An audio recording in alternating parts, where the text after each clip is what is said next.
দরদের ট্রেলারের রিভিউটা দিছি। অনেকে চাইছেন, কমেন্ট করেছেন একটু রিয়াকশন ভিডিও দেওয়ার জন্য। রিয়াকশন ভিডিও আমি এখনো আমার চ্যানেলে দেই নাই।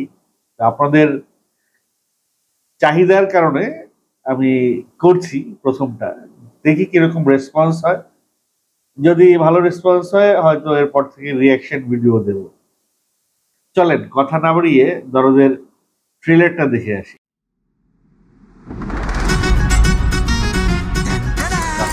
শুরুতে যে মিউজিকটা যে স্টার্ট হয়েছে ওটা দিয়ে কিন্তু আপনাকে ফার্স্ট ইমপ্রেশনে একটা ভালো লাগা কাজ করবে। এবং শাহিব খানের এন্ট্রি মানে অন্য কিছু না দিয়ে, অন্য কোনো শিল্পীকে ইন্ট্রোডিউস না করে ফার্স্ট শটে শাকিব খান, এটাই স্বাভাবিক। ফার্স্ট শটে শাকিব খান আসবে, সেকেন্ড শটে আসবে, থার্ড শটে আসবে। প্রথম কিছুক্ষণ শুধু শাকিব খানকেই দেখানো হবে।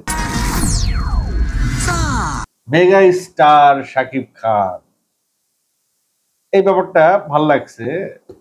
আগে ইসের মধ্যে আসতো, মানে নর্মালি টাইটেলে নামের আগে মেগা স্টার আসতো উইদাউট হিজ অ্যাপিয়ারেন্স। এইখানে শাকিব খানকে রেখে একটা কাজ করা হয়েছে একটু। তার নাম তার পেছনে একটু একটু অ্যানিমেশনের কাজ আছে এই ফ্রেমটার ভিতরে। শাকিব খান সামনে, মেগা স্টার পেছনে, মাঝখানে শাকিব খান।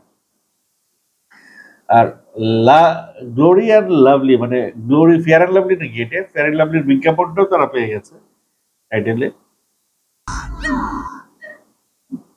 শাকিব খানের সানগ্লাসটা দেখছেন? সামনের জনকে আবার দেখা যায় ওই সানগ্লাসে। যাই হোক, শাকিব খানের পরেই সোনাল চৌহানকে দেখানো হয়েছে। ব্যাপারটা দারুণ। ও, শাকিব খান যে এসে দাঁড়াইছে, মানে এই যে ওয়ালের সাথে হাত দিয়ে কোমরটা কিভাবে নাচাইতেছে, দেখা তো কেমন লাগতেছে। তার যে এই ক্যারেক্টারের একটা যে ফাঙ্কি ক্যারেক্টারটা যে মজাদার হবে, প্রথমে কিন্তু এই বিষয়টা রিভিলিং হয়েছে যে শাকিব খানের এই যে দুলুমিয়ার ক্যারেক্টারটা কিন্তু মজার হবে, ফাঙ্কি হবে, কমেডি হবে, কমিক থাকতে চলছে। এবং সোনাল চৌহানকে যেভাবে অ্যাপিয়ার করা হয়েছে, তাকে একটা শাড়ি পরা, গলায় একটা তাবিজ আছে, মানে তার নাম ফাতেমা এই কারণে সে যে মুসলিম এটা বোঝানোর জন্য গলায় একটা তাবিজ পরাইতে হবে, এটা কিন্তু অনেক পুরনো ফর্মুলা। এই ফর্মুলায় না গেলেও পারতো ফাতেমা। হ্যাঁ, ফাতেমা হইতে পারে, এইভাবেও তো ফাতেমারা চলতে পারে। তবে তাবিজ পড়ায় যে তাকে মুসলিম প্রমাণ করা, আর ওই যে মঙ্গলসূত্র পড়ায়া হিন্দু প্রমাণ করা, এটা একটু ব্যাকডেটেড আমার কিছু মনে হচ্ছে। তুমি তো বললে থানায় গিয়ে সব দোষ স্বীকার করবে। থানায় গিয়ে সব দোষ স্বীকার করবে, মানে ভয়েসটা সোনাল চৌহানের সঙ্গে যাচ্ছে না। যে ডাবিংটা করছে আমার মনে হয় সোনাল চৌহানের ডাবিং এ এখানে আরেকটু বেটার কাউকে পারফর্ম করাইতে পারতো। চলেন। স্যারেন্ডারি যখন করব তখন ভিলেন সেজে হিরো সেজেই করব। এই সালে সারেন্ডারি যখন করব তখন ভিলেন সেজেই কেন, হিরো সেজেই করব। আমার কিছু সানগ্লাস নাই ভাই, একটা চশমা আছে, চশমাটা পরে একটু দেখাই। যাই হোক, আমাকে হিরো লাগছে না। যাই হোক, এই চশমাটা তো আরো লাগছে না। দারুণ, মানে শাকিব খানের পারফরমেন্স অ্যাজ ইউজুয়াল। সে যখন স্ক্রিনে আসে, স্ক্রিনটা জাদুর মতো করে একটা অন্য কিছু কাজ করে স্ক্রিনে। এবং যতক্ষণ সে স্ক্রিনে থাকে ততক্ষণ পুরা জাদু মন্ত্র দিয়ে সমস্ত দর্শককে স্ক্রিনের দিকে একেবারে স্টায়ার করতে বাধ্য করে।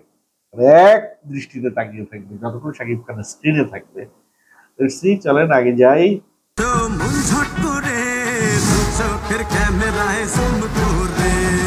ফাতেমা, আমি দুলুমিয়া। কি চুরি করেছো বন্ধু তোরে দু চোখের ক্যামেরায় জুম করে। আগের লাইনটা আমি ঠিক বুঝতে পারিনি, বাট পরের লাইনটা ঠিক আছে, দু চোখের ক্যামেরা জুম করে। আর এই গানটা সম্পর্কে এখনো পর্যন্ত কিন্তু কোনো ভাইব আসে নাই ভাই। এই গানটা আমার কাছে মনে হয় যে এই গানটাই সবচেয়ে মাস্তি গান হইতে চলছে।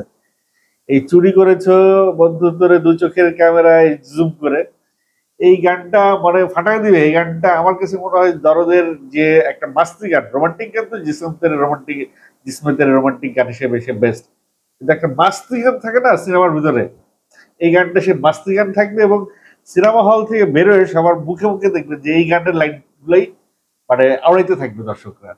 চলো আগে যাই, মানে যত দেখতেছি তত আসলে একটু এক্সাইটেড হয়ে যাচ্ছি, ততই ভালো লাগছে। তোমাকে ভালোবাসি, বিয়ে করবে আমাকে?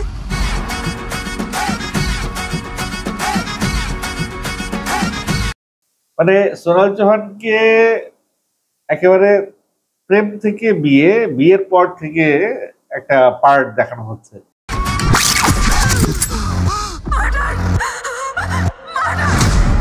অগ্নি ম্যাম, ডিপার্টমেন্ট কি এই কেসটাকে অনেক হালকাভাবে দেখছে? ভাই অনেক মজা দিচ্ছে। এখন 50 সেকেন্ডের সময় আইসা কিন্তু এখন আপনাদেরকে এইবার টেনশন ঢুকাচ্ছে। পায়েল সরকার এসছে কোন একটা কেস নিয়ে, চলেন কি কেস নিয়ে এসছে দেখি। কেসকে হালকাই নিতে হয়, না হলে কেস মাথায় চড়ে বসে।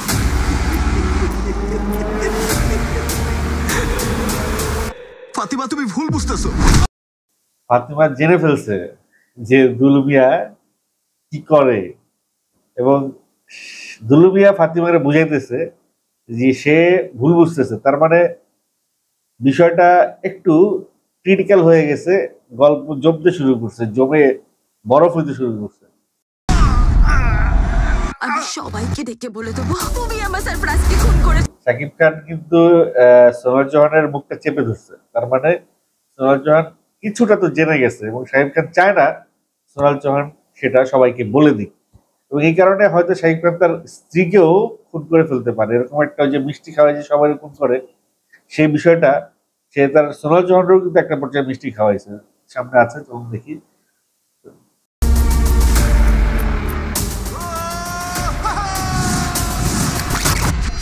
আমি খুন করিনি ম্যাডাম।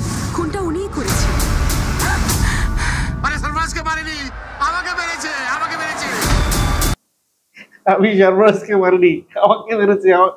এই লোকটা বিনয় মানে মাইন্ড ব্লোয়িং। এই লোকটা যতক্ষণ স্ক্রিনে থাকে না আপনার কাছে মনে হবে যে পয়সা উসুল। আমরা ভুল পথে এগোচ্ছি।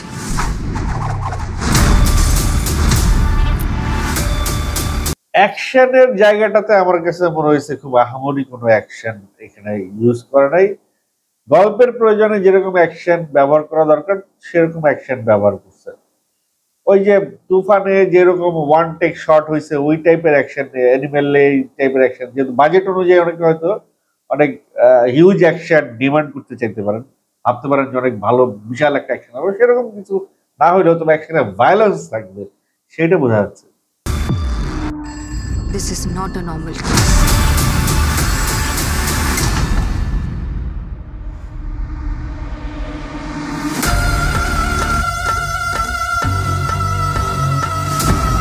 তাই লাস্টে সোনাল চৌহানকে বুকে জড়ায় ধরে শাকিব খানের যে লুকটা গা শিরে উঠে। বিশেষ করে এই সিনটা, মানে শাকিব খানকে মুখের ভিতরে কিছু দিছে এবং সে একটা এক্সপ্রেশন দিতে চাইতেছে করে, এই যে মানে একজন কত বড় একজন অ্যাক্টর, সে এই এক্সপ্রেশনটা হুবহু স্ক্রিনে তুলে ধরতে পারে। ওই যে ওই এক্সপ্রেশনটা আপনারা জানেন যে পুলিশে ধরলে একটা ডিম থেরাপি দেয়, গরম ডিম পেছন দিক দিয়ে ঢুকায় দেয়, সম্ভবত এরকম কোন একটা টর্চারের একটা মানে এক্সপ্রেশন শাকিব খান এখানে দিছে। এবং আই হোপ যে এই এক্সপ্রেশন দেখার পরে পুরো সিনেমা হল মানে শীষ আর তালিতে ফেটে পড়বে। চলেন সামনে যাই। খুন করতে পারে না।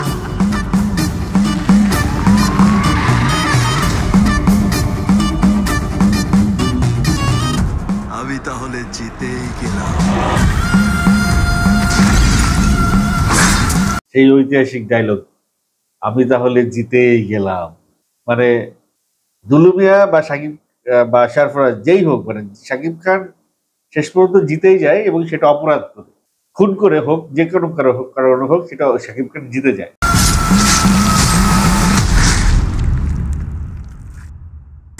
আবার কাউকে খুন করতে যাচ্ছ? আচ্ছা, তুমি আমি বিশ্বাস করতে চাও না কেন বলো তো?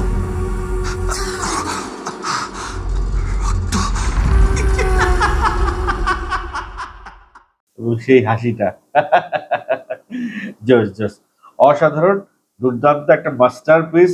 এমন একটা গল্প আসলে আমার মাথার উপর দিয়ে গেছে গল্পটা। আমি মানে কখনো মনে হয় যে গল্পটা আমি বুঝে গেছি, আবার মনে হয় যে না, গল্পটা এরকম না, অন্য জায়গা থেকে হয় না যে ম্যাক্সিমাম তামিল সিনেমা এরকম হয় যে গল্পটা দেখতে দেখতে 30-40 মিনিটের মধ্যে মনে হয় যে সিনেমা শেষ। বাট ওই সময় এমন একটা বোর আসে, আর নতুন একটা গল্প শুরু হয়ে যায়, আবার 40-50 মিনিট পরে মনে হয় সিনেমা শেষ। এখন তখন মনটা খারাপ হয়ে যায়, কিরে ভাই 3 ঘন্টা 2.5 ঘন্টার সিনেমা 1 ঘন্টায় সিনেমা শেষ হয়ে যাচ্ছে, আবার একটা ইয়ে আসে, মোড় চলে আসে গল্পে। তো এই দরদ সিনেমার বিষয়টা অনেকটা সেরকম হয়েছে, অনেকটাই সেরকম হয়েছে। প্রতি 20 মিনিট 25 মিনিট পর পর আপনাকে নতুন এক মোড়ে নিয়ে যায় গল্পটা। যদি সেরকম হয় এবং আপনাকে যদি একবারে গল্পের শেষ পর্যন্ত ধরে রাখতে পারে, তাহলে এই গল্প ওয়ার্ড অফ মাউথে ফাইটে যাবে।